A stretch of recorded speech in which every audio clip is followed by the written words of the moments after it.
Welcome to Penrose Learning, where we make understanding easy. You begin by defining the single goal for this deck and mapping 7 core messages. This keeps every slide purposeful. Once done, open PowerPoint, set 16, 9, choose a clean theme, and edit the master to lock consistent fonts and colors so you don't polish each slide later. Make sure to import your images, icons, and the primary data chart now. Having assets ready speeds layout decisions and preserves visual consistency across the presentation. You now construct each slide around one idea.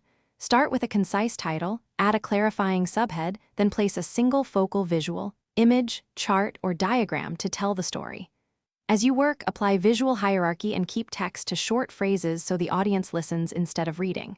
Use the grid and 0.5-inch spacing to align objects. This creates balance. If a slide still feels cluttered, break it into 2. Clarity matters more than saving slide count. You finish by rehearsing the flow aloud in slideshow mode, adjusting timings and trimming words where pacing stalls. Rehearse twice to internalize transitions. Then export a PDF for handouts and save a copy with embedded fonts. If you used video or audio, embed files or convert them to MP4 to avoid missing media on other machines. If a file won't play, relink media or replace with an MP4. This simple fix resolves most playback issues quickly. Thanks for watching. If this was helpful, leave a like and consider subscribing. See you next time.